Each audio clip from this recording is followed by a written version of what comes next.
I want you to think about two different versions of yourself. First, there is your future self. This is the person you are when you're feeling motivated and clear-headed.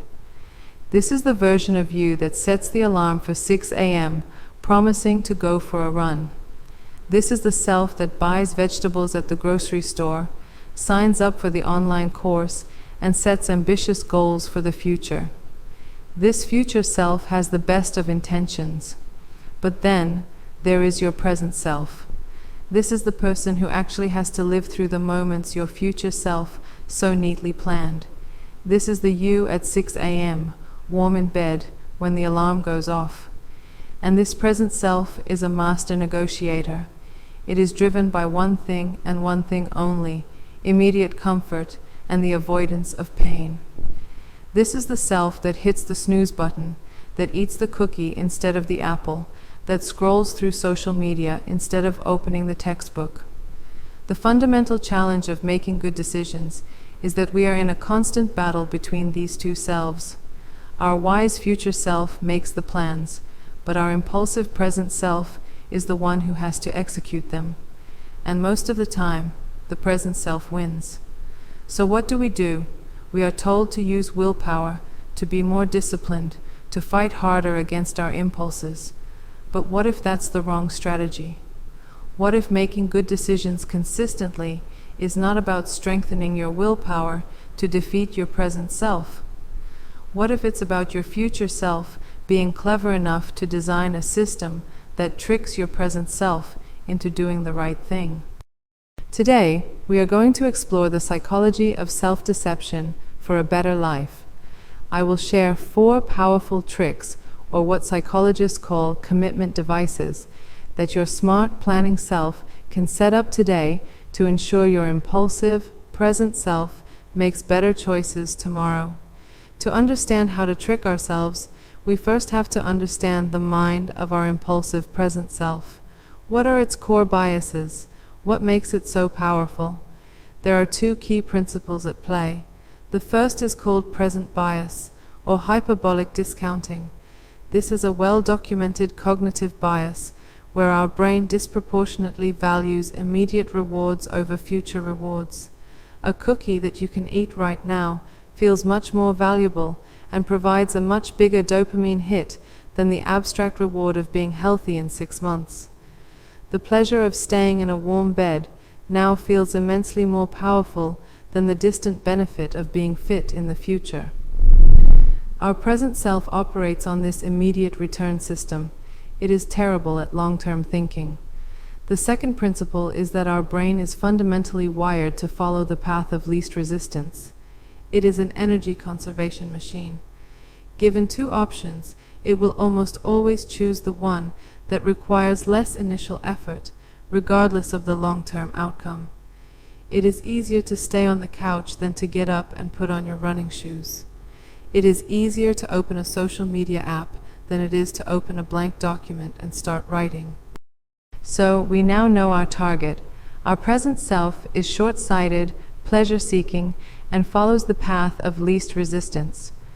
A frontal assault on this part of our nature, using the limited resource of willpower, is almost always doomed to fail, especially at the end of a long day. So we need to be more cunning. We need to use these biases to our advantage. Let's look at the 4 tricks. The first and most powerful trick is called the Ulysses Pact, also known as a commitment device. The name comes from the story of the ancient Greek hero Odysseus, or Ulysses in Latin. Odysseus knew that he would have to sail past the island of the Sirens, mythical creatures whose enchanting song would lure any sailor to their death on the rocks. He knew that his future self, the one hearing the song, would be irrational and powerless to resist. So his present self, the rational planner, made a pact. He had his crew plug their ears with beeswax so they couldn't hear the song. And then he ordered them to tie him tightly to the mast of the ship, with strict instructions not to untie him, no matter how much he begged or pleaded. By doing this, Odysseus made a choice in the present to constrain the choices and eliminate the temptations of his future self. A Ulysses Pact is any decision you make now that locks your future self into a desirable course of action or makes it very difficult to choose the undesirable one. You are designing a system where the path of least resistance leads to the right choice. You can use this in every area of your life. For your finances, a classic Ulysses Pact is setting up an automatic, non-negotiable transfer to your savings or investment account the day you get paid. Your present self never even sees the money, so it can't be tempted to spend it. For your health, you could pay for a block of 10 fitness classes in advance.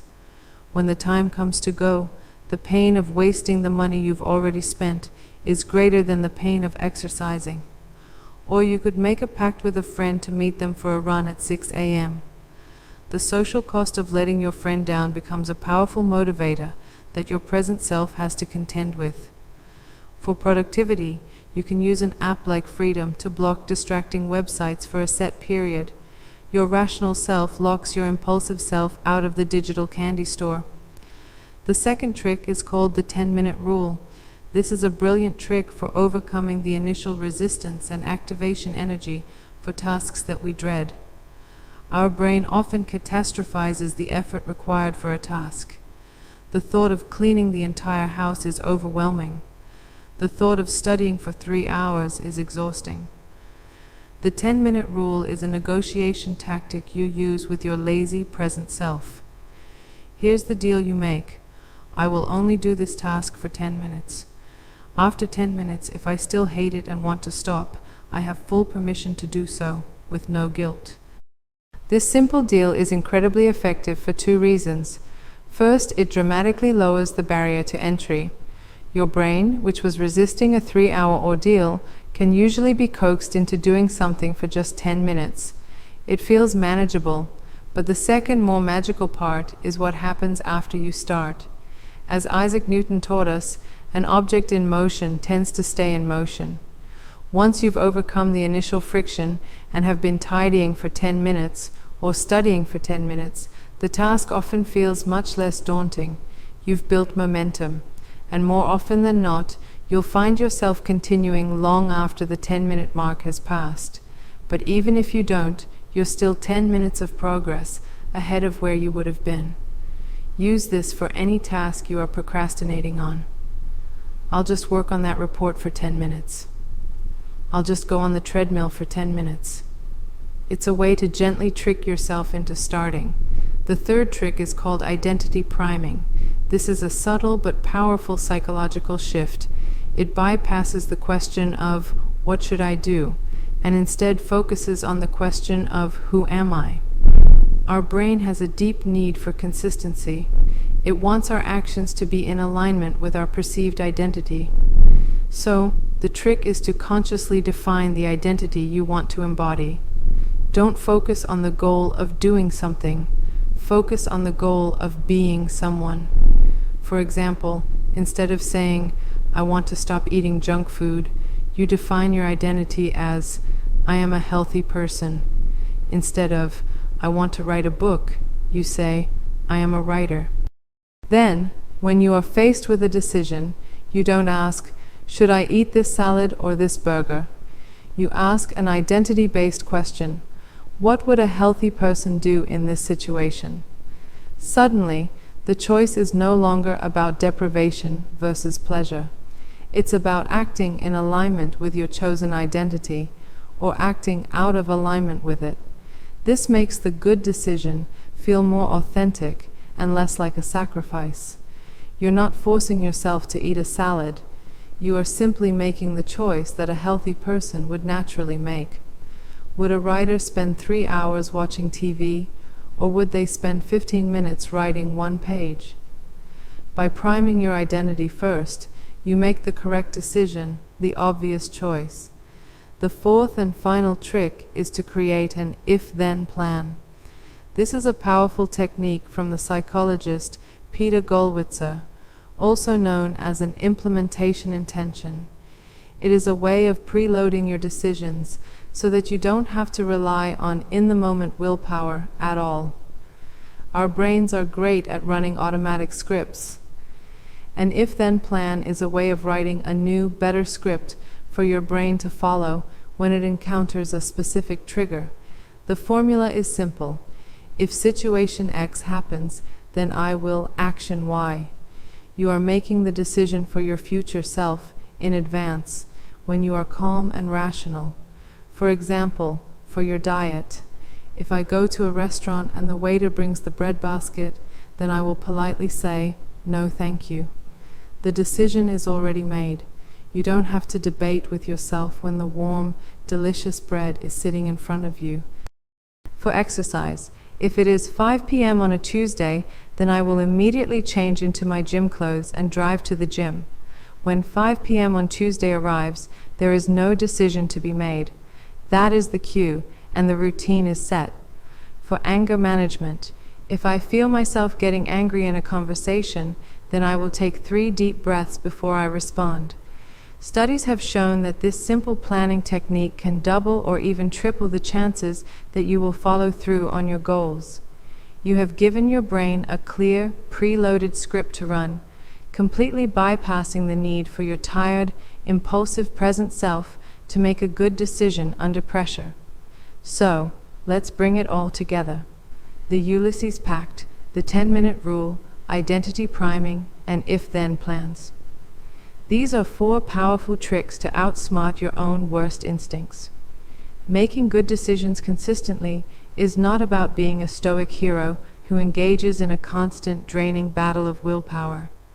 It is about being a clever architect of your own choices. Your present self will always be drawn to the path of least resistance, to comfort, and to immediate gratification. Stop fighting it head-on. That is a war you will eventually lose. Instead, let your wise, forward-thinking future self be the designer. Set up clever systems, rules, and tricks that gently and strategically guide your present self in the right direction. By learning to trick yourself, you are not being deceptive. You are being profoundly wise. You are aligning your daily actions with your deepest aspirations. And in doing so, you are designing a life of your own choosing.